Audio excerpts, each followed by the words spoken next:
श्री स्वामी समर्थ. आज आहे चैत्र पौर्णिमा. पौर्णिमा तिथी सुरू झालेली आहे सकाळी 7 वाजेपर्यंत, तर 2 एप्रिल सकाळी 7 वाजून 47 मिनिटापर्यंत पौर्णिमा तिथी राहणार आहे. तर आज हनुमान जन्मोत्सवचा उपवास देखील केला जातो. आजपासून उपवासाला सुरुवात होत असतात. आजचा दिवस खूपच खास आहे, कारण आज आहे चैत्र पौर्णिमा आणि याच दिवशी हनुमान जन्मोत्सव साजरा केला जातो, त्यांचा उपवास केला जातो. त्यामुळे आजचा दिवस खूपच पॉवरफुल आहे, पुण्यदायी आहे. आज केलेली पूजा, सेवा, उपाय अनेक पटीने फळ देतात. म्हणून हा दिवस साधा न घालवता मनापासून साजरा करा. आणि मी तुम्हाला अगदी सोपं असं सांगणार आहे की आजच्या दिवशी कोणत्या सेवा कराव्या. सर्वात आधी म्हणजे सकाळची सुरुवात आपल्याला चांगल्याने करायची आहे. देवाचे नामस्मरण करून करायचे आहे. विशेष लक्ष म्हणजे देवघर स्वच्छ करा. देवघरात तुपाचा दिवा लावा. आज शांतपणे देवाचे नाव घ्या. आजच्या दिवशी आपले मन शांत ठेवणे खूप महत्वाचे आहे, कारण पौर्णिमेला चंद्र पूर्ण असतो आणि चंद्र आपल्या मनाचा कारक असतो. आता सर्वात महत्वाची सेवा म्हणजे माता लक्ष्मीची कुंकुमार्चन सेवा. माता लक्ष्मीला अभिषेक घालणे, पंचामृताने घरी अभिषेक घालणे, घरी पंचामृतांचा शिडका करणे. माता लक्ष्मीचा फोटो असेल तिथे शिडका करणे किंवा मूर्ती असेल तर अभिषेक करावे. मूर्ती समोर ठेवून एका ताटात कुंकू घ्या आणि थोडं थोडं माता लक्ष्मीच्या चरणांपासून तर त्यांच्या मस्तकापर्यंत थोडे थोडे कुंकू देवीला अर्पण करा. प्रत्येक वेळेस ओम महालक्ष्मी नमः असा मंत्र जप करा. 11, 21, 108 वेळा करा. मनापासून करा. यामुळे घरात धन टिकते आणि लक्ष्मीचा वास वाढतो. जेव्हा आपण देवीला कुंकू मार्चन करत असतो, म्हणजेच कुंकू अर्पण करत असतो, तेव्हा माता लक्ष्मी आपल्या घरामध्ये सदैव वास करतात, कारण मूर्ती अति जागृत होत असतात जेव्हा आपण कुंकू अर्पण करत असतो, कारण माता लक्ष्मीची ही सर्वात आवडती सेवा असे मानली जाते. यानंतर आपल्या घराची कुलदेवीची सेवा करा. कुलदेवीचा टाक असो, मूर्ती असो किंवा फोटो असो, तो समोर ठेवा. तिलाही कुंकू अर्पण करा. आपल्या कुलदेवीला जागृत करण्यासाठी हा खूप सुंदर उपाय आहे. आणि ओम कुलदेवी नमः किंवा आपल्या कुलदेवीचा जो मंत्र आहे तो मंत्र म्हणत ही सेवा घरी करा. ही सेवा घराच्या रक्षणासाठी खूप महत्वाची आहे. आता आजचा सर्वात खास आणि पॉवरफुल उपाय म्हणजे लवंग अर्पण करा. सेवा देवी समोर 7 किंवा 11, 21 लवंग ठेवा. जास्त नको, जेवढा जमतील तेवढा लवंग घ्या. आता एक लवंग अर्पण करताना महालक्ष्मी अष्टकम किंवा श्री सूक्त म्हणा. जर पूर्ण येत नसेल, ओम महालक्ष्मी नमः किंवा कुलदेवीचा मंत्र म्हणत आपल्याला ही लवंग देवीला अर्पण करायचं आहे. एका लवंगवर एक अष्टक असं म्हणायचं आहे. महालक्ष्मी अष्टकम खूप चांगले आहे आणि सोपे सुद्धा आहे. तर महालक्ष्मी अष्टकम किंवा श्री सुक्तम तुम्ही म्हणू शकता.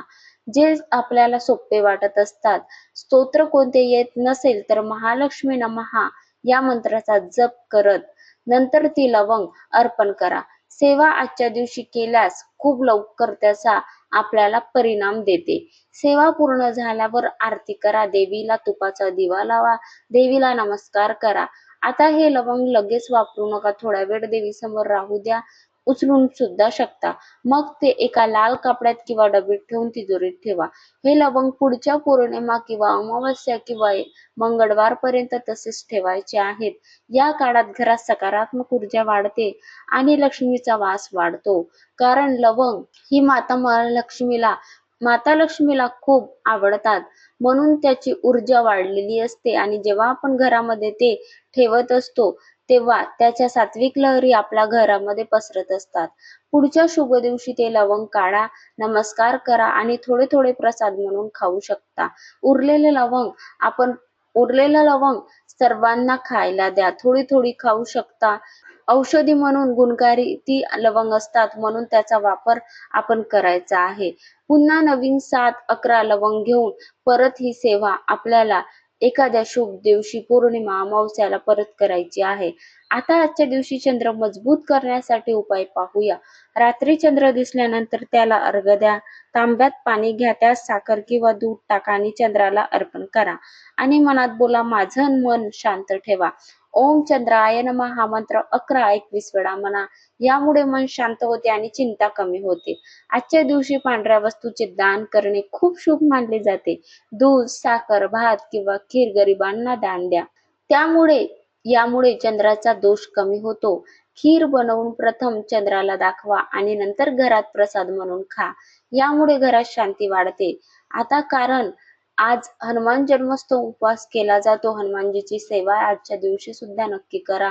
हनुमान चालीसा वाचा किंवा श्रीराम जय जय राम हा जप करा. सुंदरकांड वाचा. यामुळे भीती आणि अडचणी दूर होतात. शनी दोष कमी होतात. आजच्या दिवशी अजून काही छोटे उपाय करा. सकाळी सूर्याला अर्घ्य द्या, तुलसीची पूजा करा, गाईला अन्न द्या आणि गरिबांना दान करा. संध्याकाळी घराच्या दरवाजाजवळ सकाळी किंवा संध्याकाळी हा उपाय करू शकता. दिवा लावा, हळदीचं लेपन करा, हळद कुंकूने स्वस्तिक काढा. यामुळे लक्ष्मीचा प्रवेश आपल्या घरामध्ये वाढतो. जेव्हा आपण दाराला स्वच्छ ठेवतो, कारण आपल्या दारातूनच लक्ष्मी प्रवेश करत असते. रात्री थोडा वेळ चंद्रप्रकाशात बसा आणि शांतपणे श्वास घ्या. यामुळे मन शांत होते. आणि एक महत्वाची गोष्ट म्हणजे आज कोणाशीही भांडू नका, वाईट बोलू नका, कारण आजचा दिवस खूप पॉवरफुल आहे, महत्वाचा आहे. झोपण्याआधी माता लक्ष्मीला नमस्कार करा आणि प्रार्थना करा. माता आमच्या घरात कायम वास करा अशी महालक्ष्मीला प्रार्थना करा. कुलदेवीला प्रार्थना करा. आजचा दिवस खूप खास आहे. हा दिवस वाया जाऊ देऊ नका. श्रद्धेने सेवा करा आणि नक्कीच तुमच्या आयुष्यात बदल दिसेल. आपल्या या संपूर्ण सेवा झाल्यानंतर कापूर लावून आरती करा. देवीला नमस्कार करा. आता महत्वाचा भाग लक्षात ठेवा. जे लवंग तुम्ही अर्पण केलेले आहे ते आपल्याला देवी समोरच राहू देऊन ते खायचे आहे. आणि हा नंतर उपाय आणि ते लवंग आपण घरी प्रसाद म्हणूनच खायचे असतात. आजच्या दिवशी देवघरामध्ये दिवसभर दिवा चालू ठेवा. विशेषतः तुपाचा दिवा लावला तर घरामध्ये सकारात्मक ऊर्जा वाढते. या दिवशी तुळशीची पूजा सुद्धा करणे खूप पुण्यदायी असते. तुळशीला पाणी घाला, हळद कुंकू लावा, 11 वेळा प्रदक्षिणा घाला. मनात ओम भगवते वासुदेवाय नमः या मंत्राचा जप करा. आता आजच्या दिवशी गायीला अन्न देणे हा खूप मोठा पुण्याचा उपाय आहे. एक पोळी गूळ किंवा भाजी सोबत गायीला खाऊ घाला. यामुळे घरात लक्ष्मीचा वास वाढतो असे म्हटले जाते. म्हणून आजच्या दिवशी गायीची सेवा नक्की करा. गायीला गूळ, हरभरा खायला द्या, चारा द्या, हिरवा चारा खायला द्या. या दिवशी गरिबांना दान करणे खूप महत्वाचे आहे. अन्नदान, कपड्यांचे दान किंवा थोडे पैसे देणे देखील खूप पुण्याचे असते. यामुळे आपल्या जीवनातील अडचणी कमी होतात आणि आपले पुण्य वाढते. संध्याकाळी घराच्या मुख्य दरवाजावर दिवा सुद्धा लावायला विसरू नका. सत्यनारायण सुद्धा केले जात असतात. सत्यनारायण आपल्याला आजच करायचे आहे. काही शक्य झाले नाही तर ओम भगवते वासुदेवाय नमः या मंत्राचा जप करायचा आहे. कारण आपल्याला लक्ष्मीची कृपा मिळवण्यासाठी नारायणाची सेवा सुद्धा करणे खूप जरुरी असतात. म्हणून लक्ष्मीला नारायणाची सेवा प्रिय आहे. म्हणून लक्ष्मी सोबत नारायणाची सेवा नक्कीच करा. आजच्या दिवशी आपल्याला कोणत्याही सेवा चुकवायच्या नाही आहे. आपल्याला आपल्या कुळानुसार आपल्या कुलदैवतचं नामस्मरण करून पूजा करायची आहे. काही शक्य झालं नाही तर मंत्र स्तोत्र तरी दिवा लावून करण्याचा प्रयत्न करावा. यापैकी आपल्याला ज्या सेवा शक्य होतील त्या सेवा करण्याचा प्रयत्न करावा. आजचा दिवस खूप शुभ आहे. आज पौर्णिमा असल्यामुळे आपले भाग्य उजळू शकतो. या सेवा सगळ्या केल्याने आपल्या घरामध्ये सुख, शांती, आनंद भरून राहतो. आणि आपल्या स्वामी समर्थ महाराजांची सुद्धा सेवा करायला आज विसरू नका. श्री स्वामी समर्थ. जय जय स्वामी समर्थ. माहिती आवडल्यास नक्कीच कमेंट करा आणि आपल्या चॅनलला सबस्क्राईब करा.